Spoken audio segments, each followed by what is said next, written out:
we have the privilege, Father God, to share the Word of God.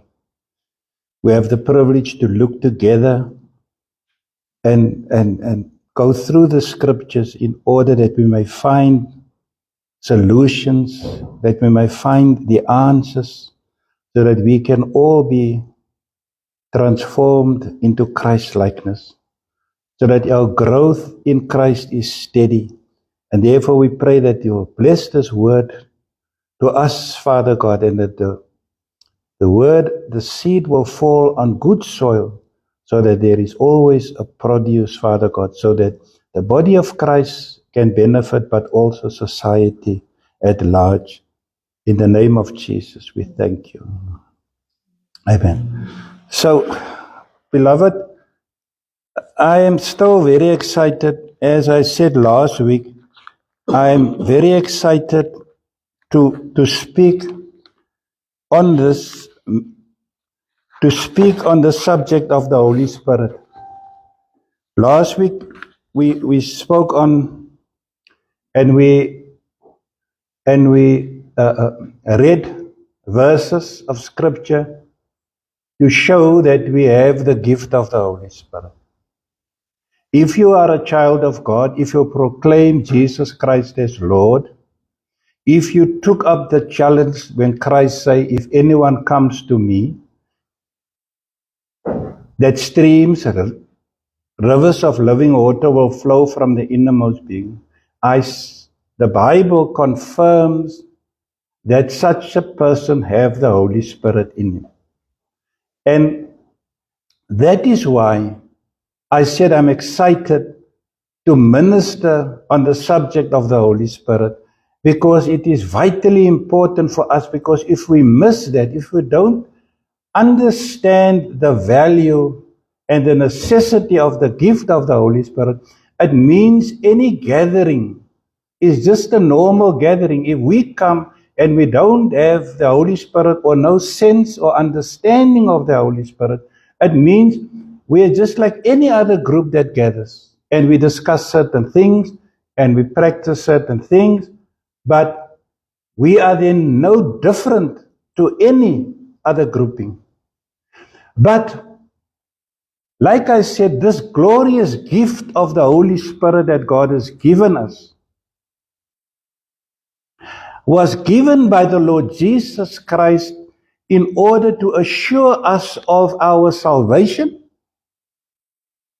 and assure us that this salvation that we have received, that now that we live this life, He has provided for us the means how to achieve holiness, to live the sanctified life, to experience joy in the Spirit, joy in Him, in other words, joy in God. Now, if we fail to recognize this gift, which I believe it is glorious in the sense, if you understand that God has provided for us the Son. He gives us the Son, and the Son provides us and gives for us and works out for us the way forward so that we have eternal life in Him. That is why He came, He died. But now, what we are dealing with now, what I was saying last week, is that before He died, before He went, He basically got His house in order to say, don't be despondent. I am leaving. I am going. But I have provided for you. You will not be as orphans. The Holy Spirit will come as a promise. Now, it did come. We have all the scriptures. We have all the evidence. So, what must we read into that? We have to read into that He was dead serious. That if He goes, and when He goes, if the Holy Spirit does not come and a person does not have the experience, the presence, the indwelling of the Holy Spirit, it means Christ will be absent forever. He's not part of you. And that he could not afford. Because that he was sent for to give us life and eternal life. And in other words, we are still on this earth. And how are we going to make it without him? So that's why he says, I promise you. And this morning we need to look at that promise, the Holy Spirit that was given to us. But I want to first, before we get there, first go and recap last week so that we have that assurance and then further understand how glorious this life on earth can be if we can only understand and appreciate what Christ has done for us, providing for us the Holy Spirit. Now, the verse I again want to read, the verses that we did last week. I've mentioned 1 Corinthians, but today I want to read it, but I first want to read John 7, verse 37, where Christ tells us about the Holy Spirit. In John 7, verse 37, he says,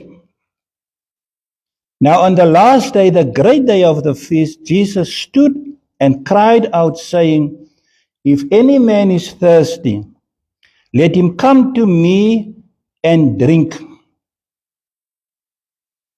He who believes in me, as the scripture said, from his innermost being shall flow rivers of living water. But this he spoke of the Spirit. I just want to there. Now, as I've said last week, Christ is inviting people to say, if a person is thirsty, in other words, if I can understand and get to grips with the fact that he's saying that only a person that is thirsty must come after him. When that person understands why he needs to be thirsty, and there needs to be a reason why he's thirsty, because it's after him that he has a desire to follow Christ. He says, for such a person, there is this reward. I'm speaking into the scripture now. I'm saying what I see he's saying. That such a person will experience, because he believes in Christ, that from his innermost being shall flow rivers of living water. Now, what is he saying when he say flowing rivers of living water? It means that that person will receive the Holy Spirit. The water here is a metaphor for the Holy Spirit. The Holy Spirit, which he says is water, will, according to the thirst of that person, will experience that from his innermost being, from him. In other words, you receive, what is water? Water is life. You receive the life, and from your innermost being, life will come. Now he says, he used the word rivers of living water, streams of living water. In other words, a stream has a source, somewhere the water comes from. So it's streaming, it's flowing. Now Christ is that source. And as now when we say the living water that will come from you, what is there that we can give to someone that satisfies somebody? Isn't it the word of God? Because there's nothing else that we have on offer for somebody that, look, I can serve you, I can give more and more. What can you give? Except the word of God and then the application of the word of God. In other words, the deeds. If the word of God commands me to do something, I act on it and I produce And because it's a stream, where it comes from, the source, means more is coming. The Christian, the more he practices the experience of the Holy Spirit, the Word of God, studying it, reading it, meditating on it, sharing it, because there's a source that it comes from, it will continue to flow. That's the promise for you and I. No Christian should feel that he should not feel inferior. You should not think of yourself less than any other person. The potential is there for every person to enjoy that streams of living water can flow. The more you put in, the more you thirst after God and the things of God. And the more you then share, because it flows from you, it comes from you, but it comes from somewhere. The more you have to give, and the more others will be benefited. And that's what the body of Christ must understand. That is our mission. Now, there's two scriptures that I want us to read again. 1 Corinthians 3. Let's first go to 1 Corinthians 3, verse 16.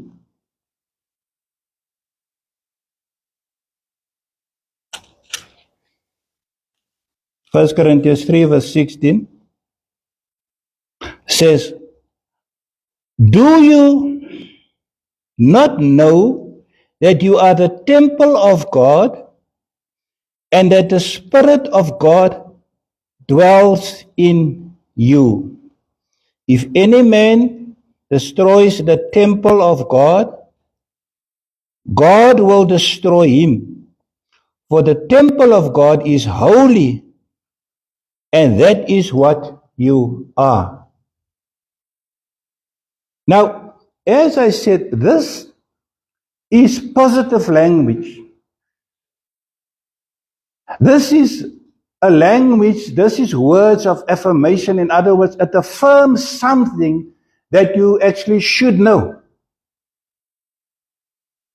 Now, I want to help you. It's not something that I normally do, because I don't, I don't like to say things and say after me. But I want, in this case, just for the benefit of us as a church that do Bible studies, and we try to get this subject a deeper understanding. I want you to see the positive in this. What the apostle is actually expecting of us to understand. Now look at the verse. I'm going to do the same with the other verses. Do you not know that you are the temple of God? So this is what you and I should say. I know that I am the temple of God. That's what you should say. I know that the Spirit of God dwells in me. So say it with me, beloved. Say, I know that I am the temple of God. I know that I am the temple of God. I know that the Spirit of God dwells in me. I know that the Spirit of God dwells in me. Now tell me, don't you feel different when you say it in this positive language, because it's been told to you, because you have accepted Christ, because you know who you are? When you read the Word of God and see it in that light, it should really build your confidence. Now let's go to the other one, the next verse 17. If any man destroys the temple of God, he says, God will destroy him. For the temple is holy, and that is what you are. Now say with me, we do the same here, because it's just a practice, just to help us. It is not something that I want to prescribe to you, and I want to take authority over you. It is just from a place where I want to help you. Now here, say, the temple, my temple of God is holy. My temple Of God is holy. That's who I am. You see there, I am holy. My temple is holy. Now let's go to chapter 6.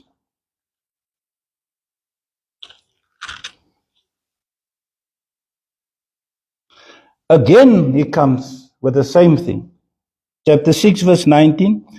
Do you not know that your body is a temple of the Holy Spirit who is in you, whom you have from God, and that you are not your own? Now, I'm just going to play with some words to help us here again, to put it into place, what the apostle is saying.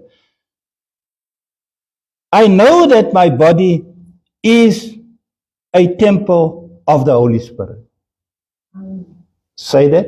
I know that my body is a temple of the Holy Spirit that is in me. The Holy Spirit dwells in me. I received it from God. But remember, he says here, whom you have from God. In other words, we are saying, I have received the Holy Spirit from God. I am not my own. That we must say. I am not my own. I am of God. I have received from God the Holy Spirit. The Holy Spirit dwells in me. Now, what I've done now, beloved, is to show you in no uncertain terms that if you read the Bible and if you accept what Christ is saying, it has to change your life. It has to change your understanding. Because the apostle is telling us, listen here, there are certain things in your Christian walk that you should know. Now, I feel the reason why I'm always excited to speak on the Holy Spirit and this doctrine, because I feel it is very neglected. I feel it is of such great value for people to understand, because it's life-changing, like Christ say, when you are thirsty after the Holy Spirit, that he says streams of living water will flow from your innermost being. When you are thirsty after Christ, when you are thirsty after the things of God. Now, one of the reasons why we struggle with this doctrine, is that we have this idea because of the book of Acts. And I'm trying to just explain to you that we should really get our understanding right. Because of in the book of Acts, which I say, beloved, you can read for yourself, it is a book that speaks of revival. In other words, it is extraordinary things that God did in extraordinary time. The Lord Jesus Christ said that, look, when I am going, I will send the Holy Spirit. He says there is a promise. It will come. He says, wait, I've read you the scripture last week. Wait there, you will receive power from on high. Okay? Now let's go to chapter 2 of Acts and just show you that I can make the point to say, if we don't get this right, we have this idea of a supernatural experience all the time, and people is waiting for that, and their whole life they run through without understanding the basic message that Christ was sending us. It was a matter of belief. If the Holy Spirit comes with your salvation in Christ, then it's a practice. Then it is the more you practice, the more you read, the more you do all spiritual things, the more the Holy Spirit gives you the power. Now, that is one thing that we need to understand. I'm going to read 1 Corinthians 2. I think I should read that also, just to give you the understanding and help you. Now, let's first come here to Acts 2, verse 1. And when the day of Pentecost had come, they were all together in one place. And suddenly there came from heaven a noise like violent rushing wind, and it filled the whole house where they were sitting. And there appeared to them tongues as of fire, distributing themselves, and they rested on each other, one of them, on each one of them. Verse 4, and they were all filled with the Holy Spirit, beginning to speak in other tongues, as the Spirit was giving them utterance. Now, where many people get confused and wait for this day was a day of promise for the apostles of God, the day of Pentecost. How do you know if I'm speaking truth or not? I'm asking you a simple question. Was there ever promised a day like this that's going to happen all the time in the life of the church? Do we see it all the time? Do we see this description taking place in services? No. And you'd be foolish to believe that you're going to expect to see it, because this was the specific promise by Christ for his disciples, because these apostles would now experience the Holy Spirit in a measure and in a way that was never done before. Because the work of God, which came to us through Christ, has now been given over to his apostles that will set the foundation. You can read that in Ephesians. They are laying the foundation for us as to how this Christian movement will be administrated through the ages. Now he tells them, I'm going to show you, because remember, there are a lot of things that we need to understand about this. Christ came as they expected the Messiah to save his people, to change the government. They were expecting this thing that they were reading, but they did not understand how God's mystery will unfold. Now, before Christ went, he told them, this is what's going to happen. You will wait there. But they did not really understand it, because they did not have in their mind this Christ that they were serving all the time, following, is going to be so brutally murdered and lose the battle. In other words, they are defeating him. This strong man that can do all the miracles, but here he gets killed. So they are despondent. They feel helpless, powerless. He gave us a promise that we will do all these things, but now he's gone. But as they were listening to him and understanding certain of the things that he was saying, basically prophesying about the future, he said, don't worry, I'm going to send you the Holy Spirit. That was for his apostles. Now, on the day that they were waiting, that is why the Bible specifically, Luke say, he's the writer, he say, on this day of Pentecost. Did you say today is? Yes, I think today is the 50th day. Today is the day of Pentecost after the resurrection. It's celebrated all over the world.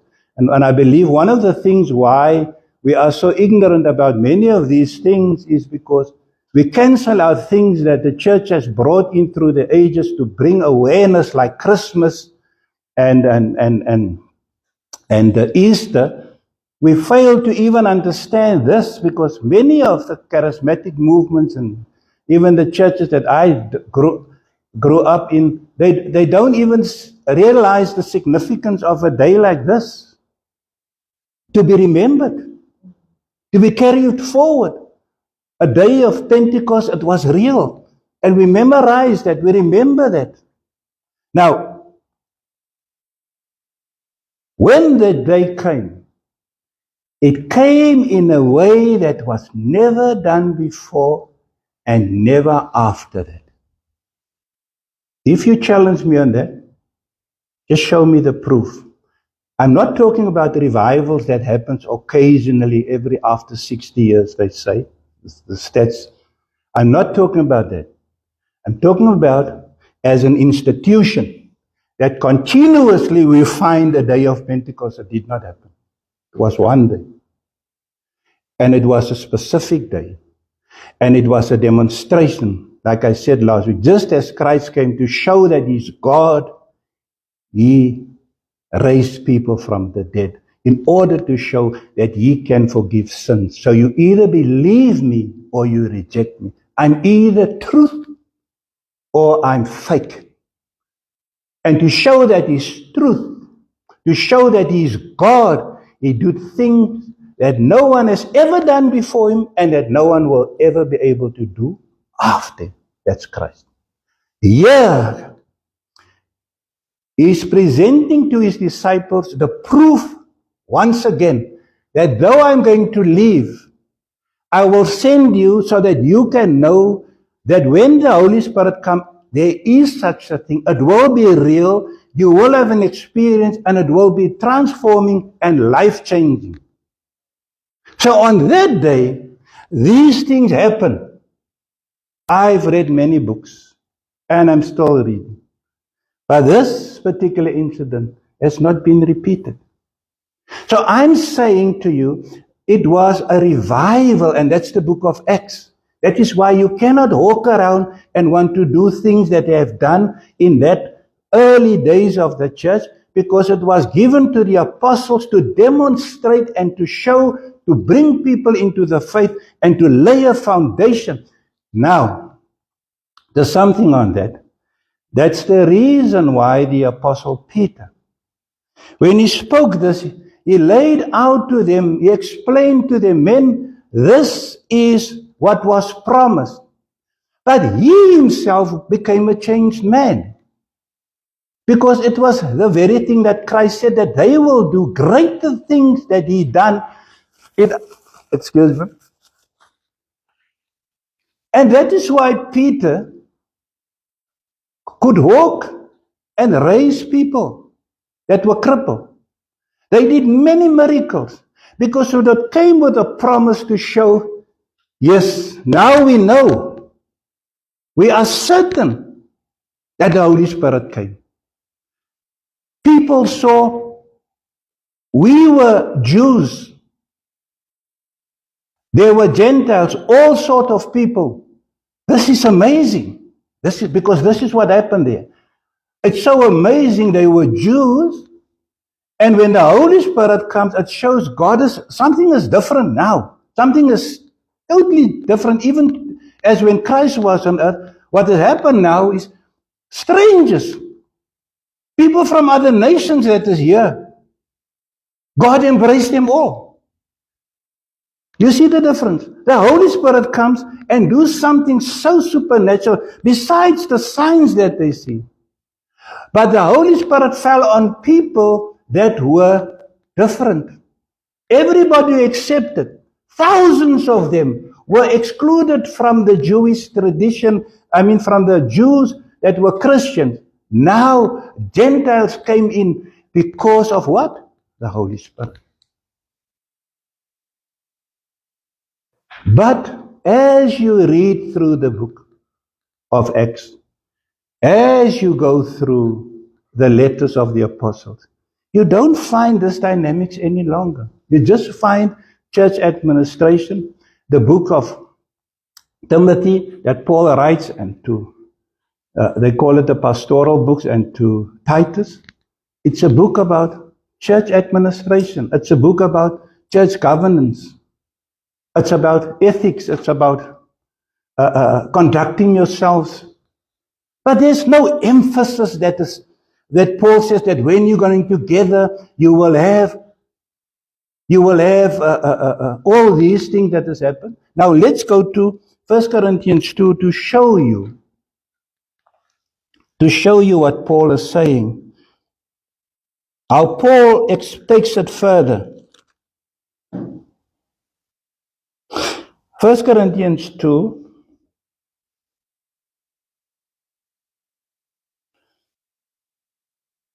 I don't want to read all the verses. I just want to read verse 4 and 5.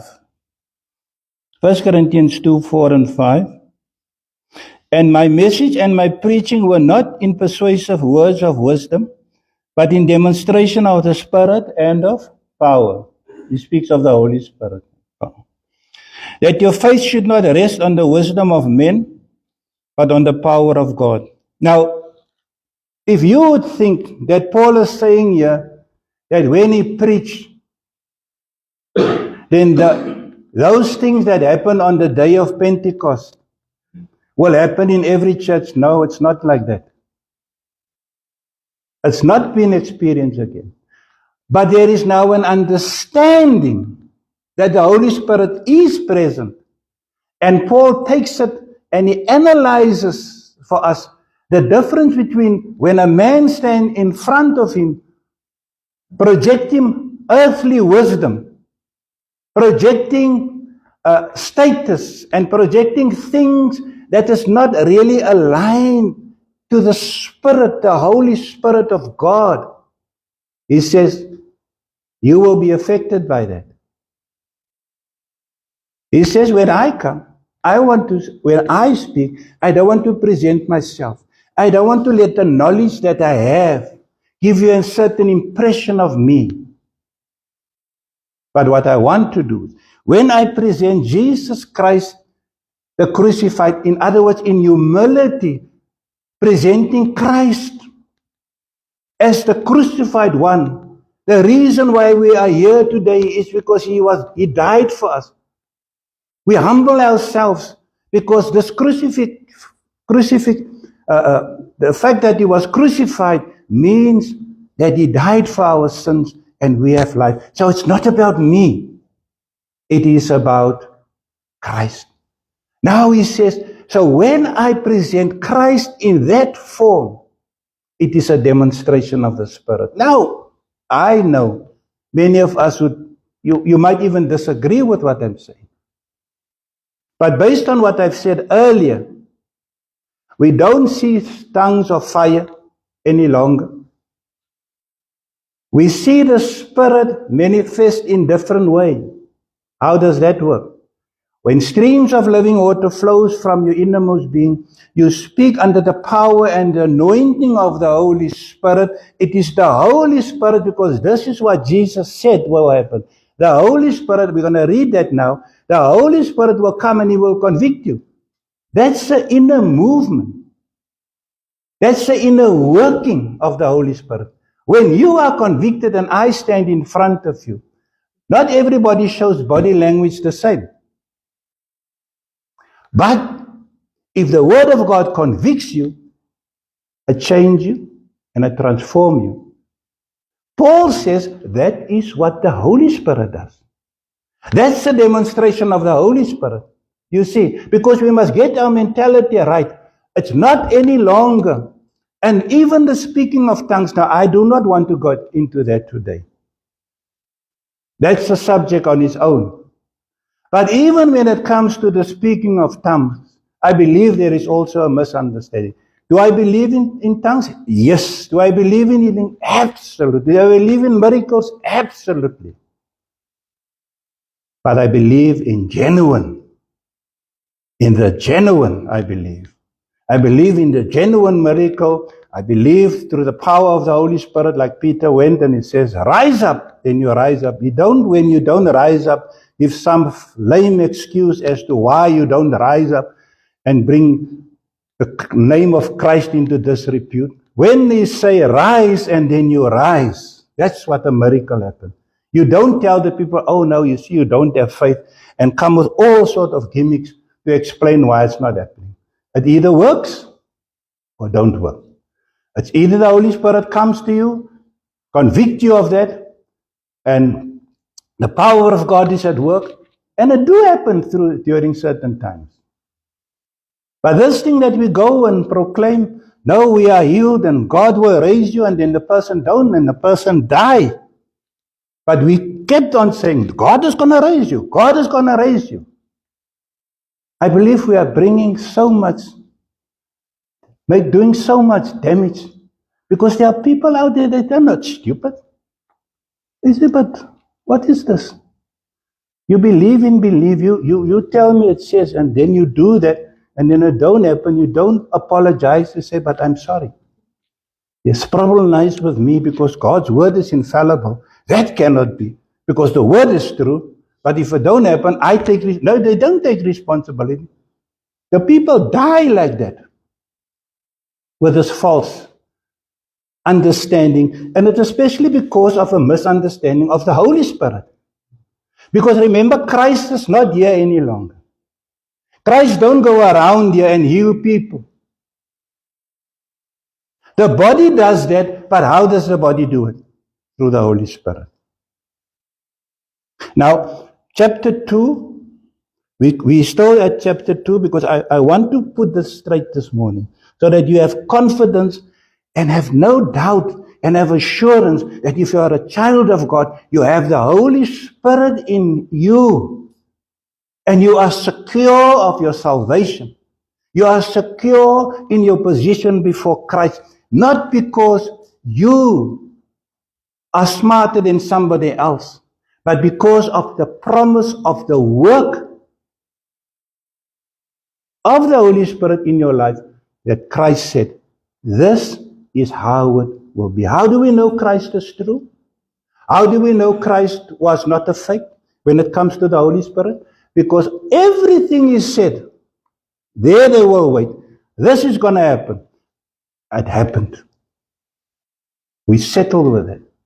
Afterward is the problem how people then interpret and the workings of the Holy Spirit. What I'm doing to this morning is to, in a general way, just in a general sense, give you the affirmation, the security that if you are not going to believe the Word of God, that you are, like I said, I am the temple of God. The Holy Spirit do indwell me. You lose confidence. The Satan comes, the enemy comes, temptation comes, and you fall. Because you don't know how to honor God in a way that He has placed His Spirit in you. This body is being sanctified, holy for His purpose. And no matter if you struggle, that is a subject on its own. Romans 6, 7, and 8, when Paul speaks about the flesh and the dealings and the difficulties, that is there, but because you have the Holy Spirit in you, your life is progressing. The kingdom of God is not eating and drinking, but righteousness, joy, and peace in the Holy Spirit. It is the Holy Spirit. It's all about, in our lifetime, in our experience, it's all about the Holy Spirit. Let me just go to verse 12 of chapter 2. Now, chapter 12 says, verse 12 of chapter 2 in 1 Corinthians, if you can get there.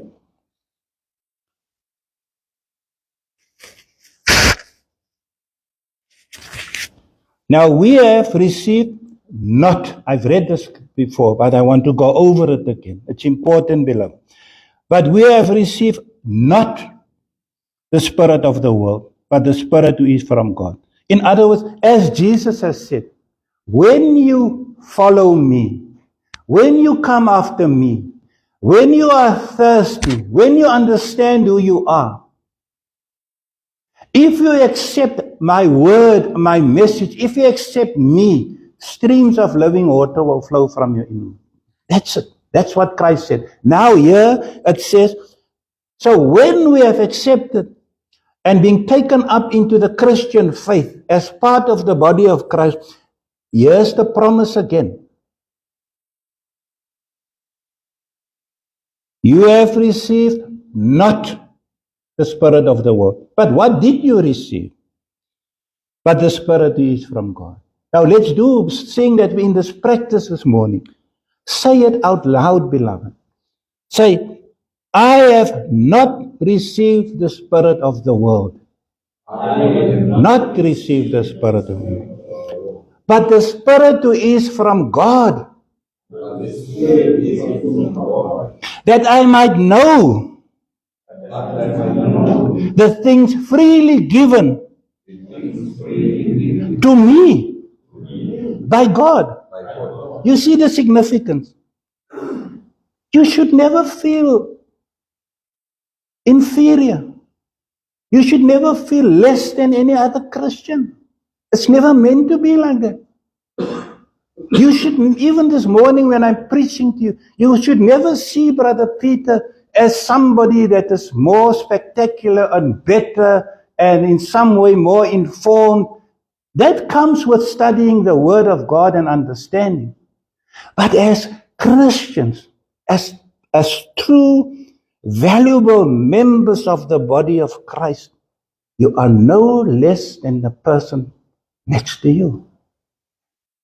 You have received the Spirit which is from God so that you might know the things freely given. The Word of God comes to you freely. The Holy Spirit, freely you have received it.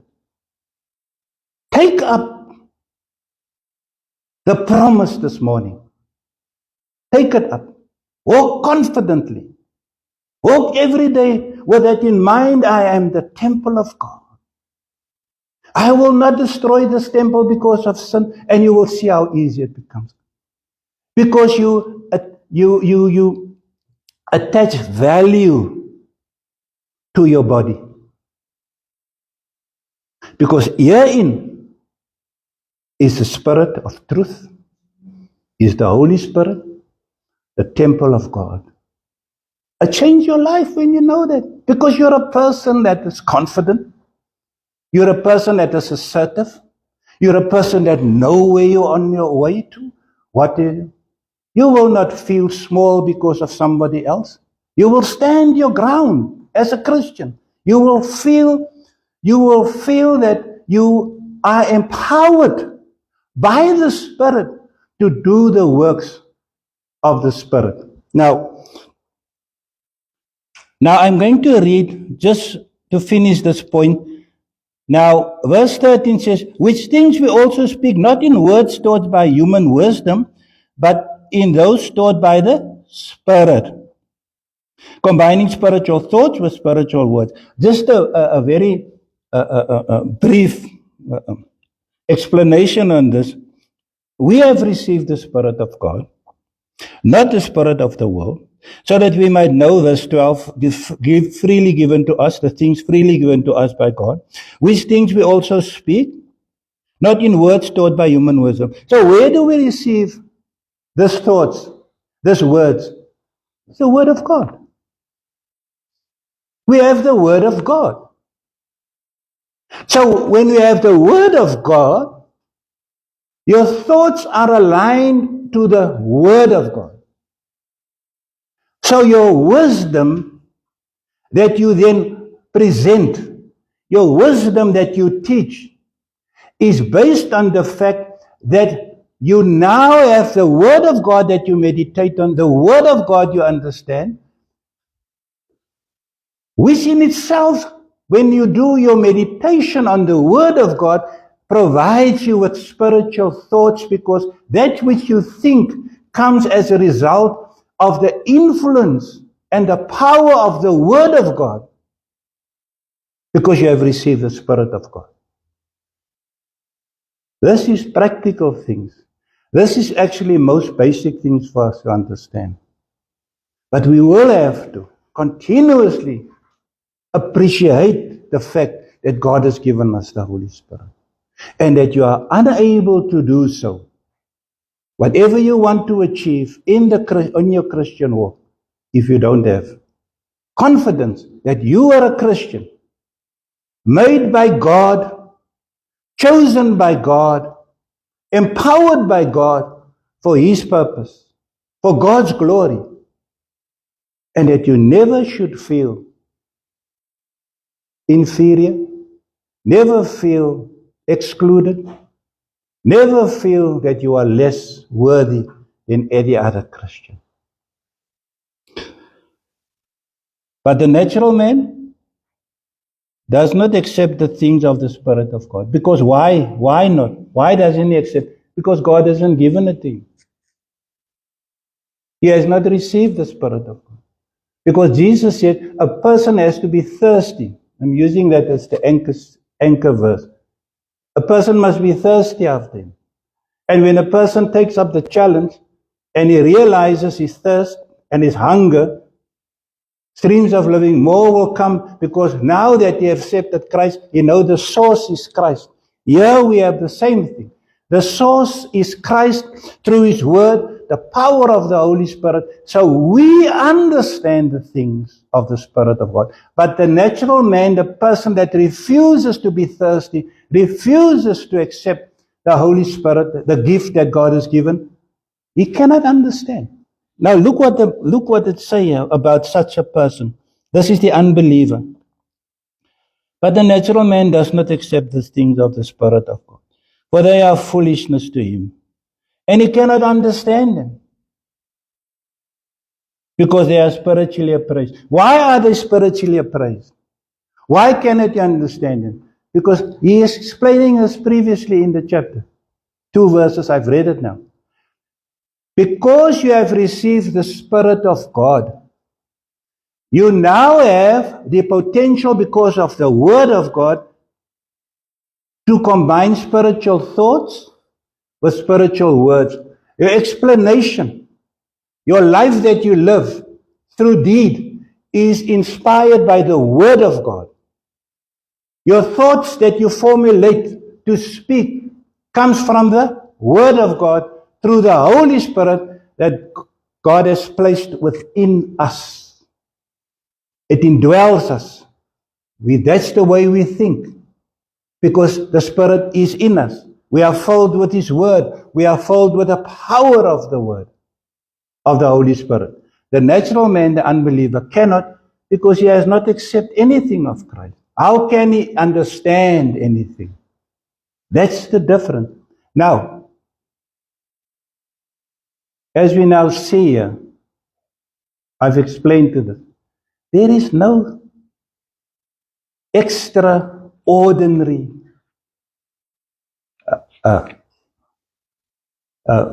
thing that is happening here.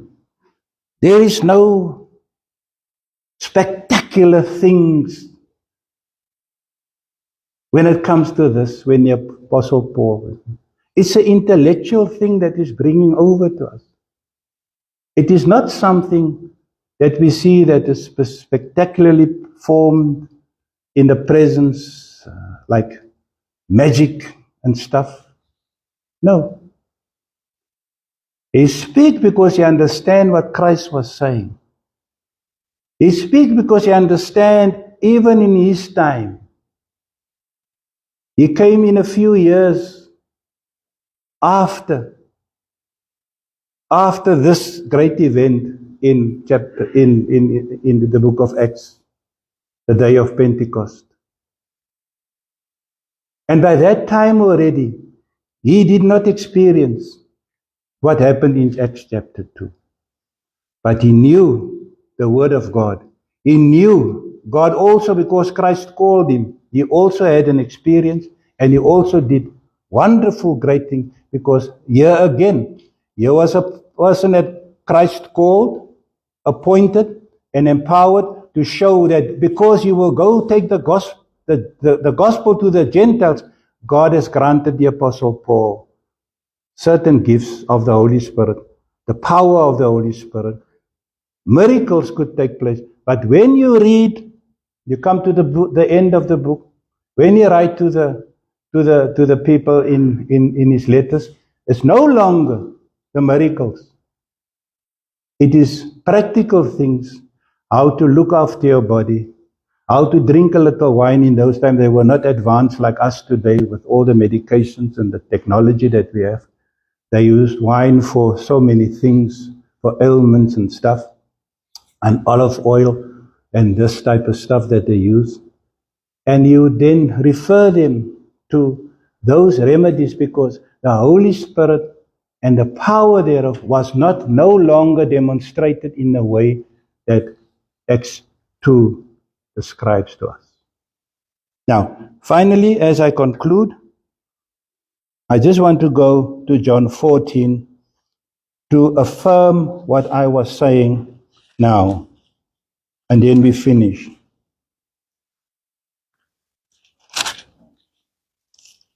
So I'm speaking this morning on the promise. Last week I've explained we received the gift. John 14, I'll give you the verse now. The gift. And what I was trying even today to affirm to you, that if you're a Christian, you have received the Holy Spirit. Today I want to just give us more understanding and confidence that you have the Holy Spirit of God. Let no person tell you that you don't have the Holy Spirit. I've explained to you how you receive the Holy Spirit and how to understand the book of Acts. And now we go because I want to affirm the promise of the Holy Spirit, I just want to go to these verses this morning. Verse 16 of chapter 14. And I will ask the Father, and He will give you another helper that may be with you forever. Now that helper is the Holy Spirit, which they call in Greek the Parakletos, the helper. That's where the word comes from. It means to come alongside of you and help you. Now, there is a verse that many people struggle. I'm just going to throw it in because I will not get there, but I just want to throw this in. There is a verse that we all struggle to understand when the Bible says, Paul writes to Timothy, and then he says, and do not grieve the Holy Spirit of promise which we have received. Now, just think of it. We have received this glorious Spirit here, the Parakletos, the helper.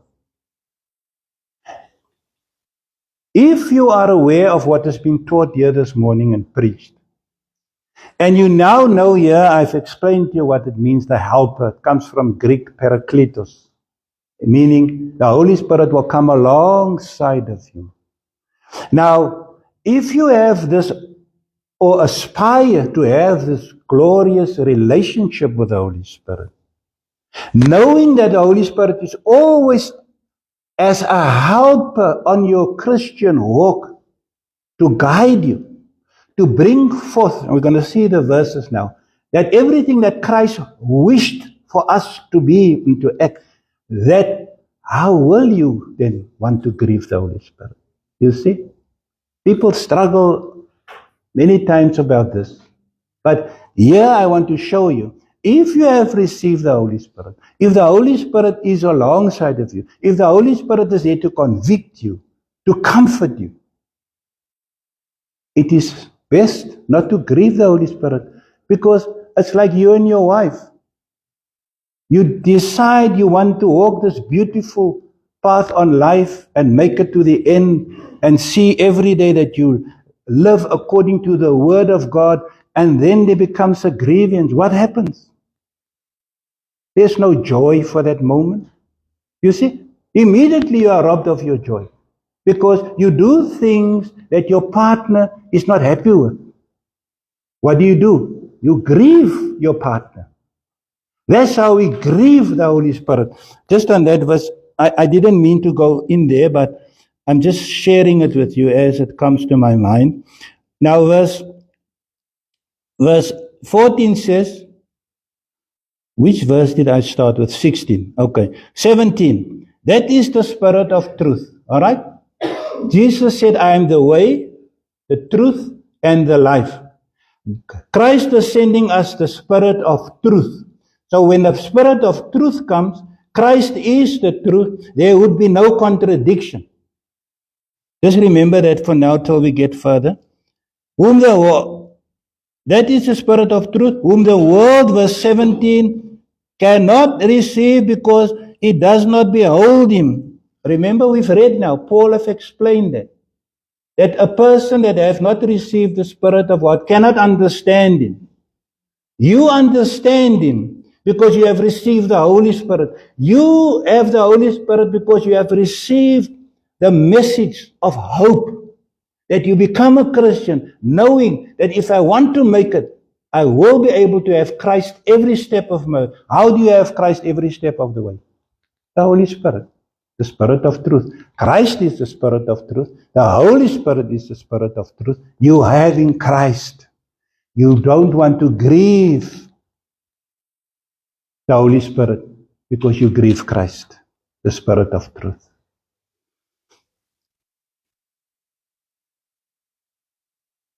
Because he does not behold him or know him, but you know him because he abides in you. We have confessed this morning that the Holy Spirit abides in me. This is the temple. You see how the verses, how it works together. How the Apostle Paul gets his understanding from Christ. So what he says is what he studied, what Christ said, and then he writes his letters with this understanding. And he will be within you. I will not leave you as orphans. I will come to you. So that is what we need to know. We are not orphans. We have the Holy Spirit. We have received it. I will come to you. Now he says in verse 26, but the helper, the same word, the Paracletos, the one that comes along you, the helper. Verse 26, the Holy Spirit is the helper, whom the Father will send in my name. He will teach you all things and bring to your remembrance all that I said. You see, there's no contradiction. What Christ has said, the Holy Spirit comes and does exactly that. There is no contradiction. So when the Word of God speaks to you, it is Christ speaking. When it reminds you, it is the Holy Spirit that reminds you actually that Christ has not left you as an orphan. He's with you in every way. Whether you suffer hardship today, we have so many problems when it comes to depression. It's so real. There are so many people, believers, people that I know of suffer of depression. Difficulties, financial difficulties, domestic violence, all of these believers still struggle with. We are not immune to it. But we have the Holy Spirit to comfort us. Why? We need the Holy Spirit to tell us, my brother, my sister, the helper alongside of us saying, just a little bit further, Peter. Your time is coming when you will be relieved of all of this. When there will be no more pain, no more suffering. All of these stresses, these depression. Hold on. So when the Word of God comes to you, and that thoughts comes to you, what the Bible says, it is the Holy Spirit that actually tells you. Christ is saying, Peter, hold on. Peter, fix your gaze on Him. Because soon and very soon, He's coming because He lived. Therefore, we will live, and then this will be over. So the Holy Spirit is here to walk alongside of us as we continue. I think I should leave it right there and not go to John 16. I think the point has been made. What I want us to take from these two sermons that I have presented. I'm finishing. I went over time, but I trust you will be fine with it. Let no person make you doubt in the assurance of your salvation. That is why many people come and go into the Christian faith. They don't take hold of the promises.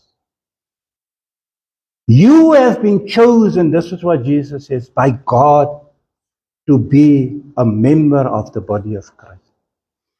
God has chosen you as a vessel of honor,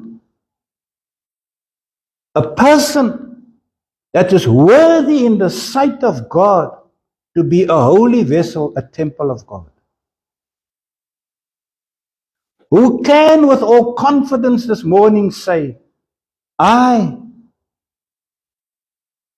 live for Him because He gave me the spirit of life. I'm dead to sin, but I'm alive in Christ because I live, because He lived. This body is the temple of God. I will see to it that I don't destroy the body of this holy temple. And I will see to it that Satan and all his enemies don't destroy this body. Because I'm a carrier of the Holy Spirit. Remember what Jesus said. We got the Father seeking true worshippers. We must worship Him in spirit and in truth. And that is why the whole concept, I believe, of worship today is somehow thwarted. That is why we struggle, because we have this emphasis of a building, of a coming together in the house of God, which robs so many people of this beautiful, pure understanding of we are worshippers coming together. And the book of Corinthians, I wanted to mention that in my intro, but I didn't. Coming together as an assembly of worshippers. That's how you must see 1 Corinthians 14. We come together as assembly of worshippers. Counting yourself as worthy to make a contribution. That is why the apostle said it must be done orderly. Because it is worshippers coming together, fearing God, wanting to fulfill the commandments of Christ, looking after the interests of each and every one. That's what we are supposed to do. And I'm this morning saying, don't lose your confidence. You are a Christian. You have received the Holy Spirit. You have received the power. And then, as we have seen here, Christ has promised us that He will give us the Holy Spirit. He will send it. There are too many and so many scriptures that affirms that. And may the Lord help us that as we know that we are Christians, we are the temple of God, individually making up the body of Christ, that we can walk tomorrow, we leave here today with a confidence. They're not going to destroy the temple of God. They cannot destroy me because I have the Holy Spirit in me. I have the power of God.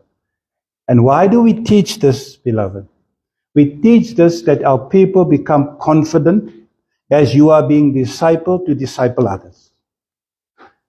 To spread this message of confidence to others so that they too can know that as Christians, it is no longer need for us as Christians to walk like this,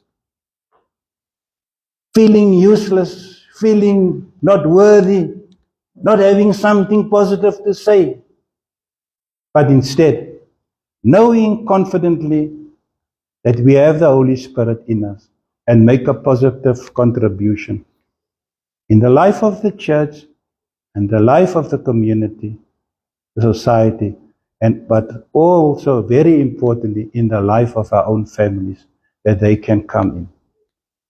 We are busy with revivals. We continue to pray. This is just a contribution for you to say you are worthy of making your contribution in prayer, in service, so that God can come and revive our church, our community, our families, and eventually society. God bless you. Father God, thank you. Your word is so sufficient, Father God. We thank you that your word is powerful, and we pray that the power of the Holy Spirit, the Paracletos, the Helper, would be on our side, and that we do not grieve the Holy Spirit, because we do not want to grieve you, Father God. We do not want to grieve our brothers and sisters, but we want to, as holy temples of God, as worshippers, as true worshippers, make our contribution so that you can receive all glory. In Jesus' name, amen.